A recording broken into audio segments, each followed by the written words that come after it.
সকলে কেমন আছেন? ভালো আছেন? আমি ছোটন দাস আপনাদের মধ্যে আর একটা নতুন ভিডিও নিয়ে আসলাম।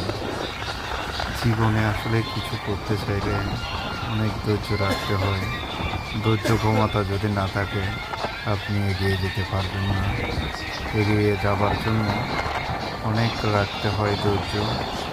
আসলে এই পাহাড়ের পথে মরিচের ফলে যাওয়ার সময় এই প্রকৃতি দৃশ্যগুলো তুলে ধরলাম আপনাদের জন্য।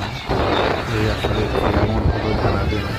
আসলে এই ভিডিওটা আমি যে সময় আমি বাংলাদেশে ছিলাম সেখানে করা, তাই এই ভিডিওটা আজকে মনে এসে গেছি, তো আজকে তাই ছমাস হয়ে গেছে, তারপরে এই ভিডিওটা আজকে দিলাম। একটু পরপর দেখলে খুবই ভালো লাগে। অনেক দিন আসলে দেশের একটা আবহাওয়া আর এখানের আবহাওয়া